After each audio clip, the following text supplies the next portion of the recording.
ಎಲ್ಲೋ ಸ್ನೇಹಿತರೆ, ಎಲ್ಲರಿಗೂ ಕೂಡ ನಮಸ್ಕಾರ. ನಮ್ಮ ಜಾಬ್ ಇನ್ಫೋ ಚಾನಲ್ಗೆ ಸ್ವಾಗತ. ಇವತ್ತಿನ ಮಾಹಿತಿ ಏನಪ್ಪ ಅಂತಂದರೆ, ಹೊರಗುತ್ತಿಗೆ ನೌಕರರಿಗೆ ಸಂಬಂಧಪಟ್ಟಂಥ ಒಂದು ಮಾಹಿತಿ. ಈ ಒಂದು ಮಾಹಿತಿಯನ್ನು ನೋಡೋ ಮುಂಚೆ ಇನ್ನೂ ಯಾರು ನಮ್ಮ ಚಾನಲನ್ನು ಸಬ್ಸ್ಕ್ರೈಬ್ ಆಗಿಲ್ಲ, ಸಬ್ಸ್ಕ್ರೈಬ್ ಮಾಡ್ಕೊಳ್ಳಿ. ಹಾಗೆ ಬೆಲ್ ಐಕನ್ ಮೇಲೆ ಆಲ್ ಅಂತ ಕ್ಲಿಕ್ ಮಾಡ್ಕೊಳ್ಳಿ. ನಾವು ಹಾಕುವಂಥ ಎಲ್ಲ ಒಂದು ಜಾಬ್ ಅಪ್ಡೇಟ್ಸ್ ಆಗಿರ್ಬೋದು, ಹಾಗೆ ಇತರೆ ಮಾಹಿತಿಗಳಾಗಿರ್ಬೋದು ನಿಮಗೆ ಮೊದಲಿಗೆ ತಲುಪ್ತಾವ ಅಂತ ಹೇಳ್ತಾ, ಇವತ್ತಿನ ಒಂದು ಮಾಹಿತಿ ಏನಪ್ಪ ಅಂತಂದರೆ ಸ್ನೇಹಿತರೆ, ಏನು ರಾಜ್ಯ ಸರ್ಕಾರ ಕರ್ನಾಟಕ ರಾಜ್ಯದ ವಿವಿಧ ಇಲಾಖೆಗಳಲ್ಲಿ ಹೊರಗುತ್ತಿಗೆ ಆಧಾರದ ಮೇಲೆ ಕೆಲಸವನ್ನು ನಿರ್ವಹಿಸ್ತಕ್ಕಂಥ ಹೊರಗುತ್ತಿಗೆ ನೌಕರರಿಗೆ ಸಂಬಂಧಪಟ್ಟಂತೆ ಈಗಾಗಲೇ ಒಂದು ನಿರ್ಣಯಕ್ಕೆ ಕೂಡ ಬಂದಿತ್ತು. ಮತ್ತು ನಮ್ಮ ಕಾನೂನು ಸಚಿವರಾದಂಥ HK ಪಾಟೀಲ್ ಸಾಹೇಬರ ಒಂದು ನೇತೃತ್ವದಲ್ಲಿ ಒಂದು ಸಮಿತಿಯನ್ನು ಕೂಡ ರಚನೆ ಮಾಡಿ ಸಮಗ್ರವಾದಂಥ ವರದಿಯನ್ನು ನೀಡುವಂತೆ ಸರ್ಕಾರದ ವತಿಯಿಂದ ಕೂಡ ಅವರಿಗೆ ಸೂಚನೆ ಕೂಡ ನೀಡಲಾಗಿತ್ತು. ಅದೇ ರೀತಿಯಾಗಿ ಕರ್ನಾಟಕ ರಾಜ್ಯ ಸರ್ಕಾರದ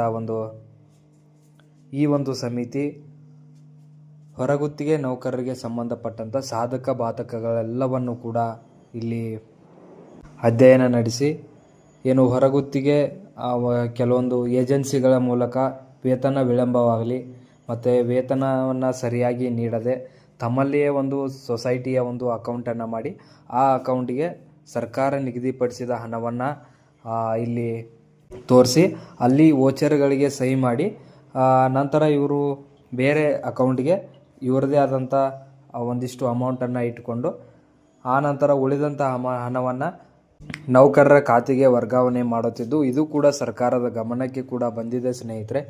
ಆದರೆ ಬಜೆಟ್ನಲ್ಲಿ ಬಹಳ ಒಂದು ನಿರೀಕ್ಷೆ ಇತ್ತು. ಬೀದರ್ ಮಾದರಿ ಏನು ಜಿಲ್ಲೆಗೊಂದು ಸಹಕಾರ ಸಂಘಗಳನ್ನು ರಚನೆ ಮಾಡಿ ಆ ಸಹಕಾರ ಸಂಘಗಳ ಮೂಲಕ ಈ ಒಂದು ವೇತನವನ್ನು ಡಿಸ್ಪರ್ಸ್ ಮಾಡುತ್ತೆ ಅನ್ನುವಂಥ ಭರವಸೆಯನ್ನು ಕೂಡ ನೀಡಿತು. ಅದೇ ಒಂದು ಭರವಸೆಯನ್ನು ಈಡೇರಿಸ್ತಾ ಅನ್ನುವಂಥ ಭರವಸೆ ಕೂಡ ಎಲ್ಲರಲ್ಲೂ ಕೂಡ ಮೂಡಿತು. ಆದರೆ ಬಜೆಟ್ನಲ್ಲಿ ಈ ಬಗ್ಗೆ ಎಲ್ಲೂ ಕೂಡ ಪ್ರಸ್ತಾಪವನ್ನು ಮಾಡಿಲ್ಲ ಸ್ನೇಹಿತರೆ.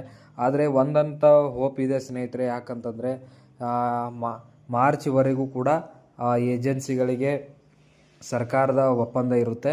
ಆ ಮಾರ್ಚ್ ನಂತರ ಏನು ಏಪ್ರಿಲ್ನಲ್ಲಿ ನಡೀತಕ್ಕಂಥ ಒಂದು ಹೊಸ ಒಪ್ಪಂದ ಮಾಡಿಕೊಳ್ಳುತ್ತಾ ಅಥವಾ ಜಿಲ್ಲೆಯ ಒಂದು ಸಹಕಾರ ಸಂಘಗಳ ಮೂಲಕ ಇವರ ವೇತನ ಪಾವತಿಯಾಗಿರ್ಬೋದು, ಇನ್ನು ಭವಿಷ್ಯ ನಿಧಿಯನ್ನು ಕೂಡ ಇಲ್ಲಿ ಸರಿಯಾಗಿ ಪಾವತಿ ಆಗ್ತಿಲ್ಲ, ಅದರ ಬಗ್ಗೆ ಕೂಡ ಗಮನ ಹರಿಸಿದೆ.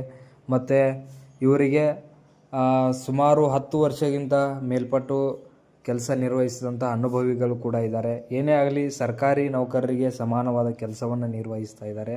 ಇವರಿಗೆ ಒಂದಿಷ್ಟು ಸೇವಾ ಭದ್ರತೆಗಳನ್ನು ಕೂಡ ನೀಡಬೇಕಾಗಿದೆ. ಸರ್ಕಾರ ಕೂಡ ಚಿಂತನೆ ಮಾಡ್ತಾ ಇದೆ.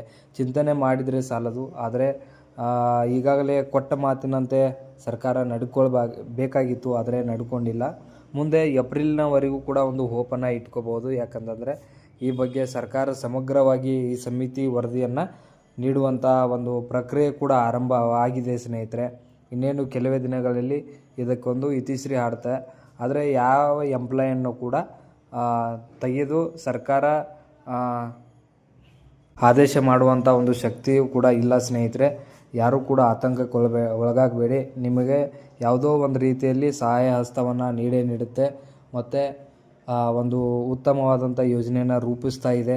ಆ ಯೋಜನೆ ಆದಷ್ಟು ಬೇಗ ಬರಲಿ. ಯಾಕಂತಂದರೆ ಸಾಕಷ್ಟು ವರ್ಷಗಳ ಕಾಲ ಸರ್ಕಾರಿ ನೌಕರರಷ್ಟೇ ತಮ್ಮ ಶ್ರಮವನ್ನು ವಹಿಸಿ ಸೇವೆಯನ್ನು ಸಲ್ಲಿಸ್ತಾ ಇದ್ದಾರೆ. ಅವರಿಗೆ ನ್ಯಾಯ ಸಿಗಬೇಕು ಮತ್ತು ಅವರಿಗೆ 60 ವರ್ಷಗಳ ಕಾಲ ಸೇವಾ ಭದ್ರತೆ ಕೂಡ ಸಿಗಬೇಕು ಅನ್ನೋವಂಥದ್ದು ಕೂಡ ಎಲ್ಲರ ಒಂದು ಬೇಡಿಕೆ ಕೂಡ ಆಗಿದೆ ಸ್ನೇಹಿತರೆ. ಈ ಬಗ್ಗೆ ಮಾಹಿತಿಯನ್ನು ನೀಡುವಂತೆ ಸಾಕಷ್ಟು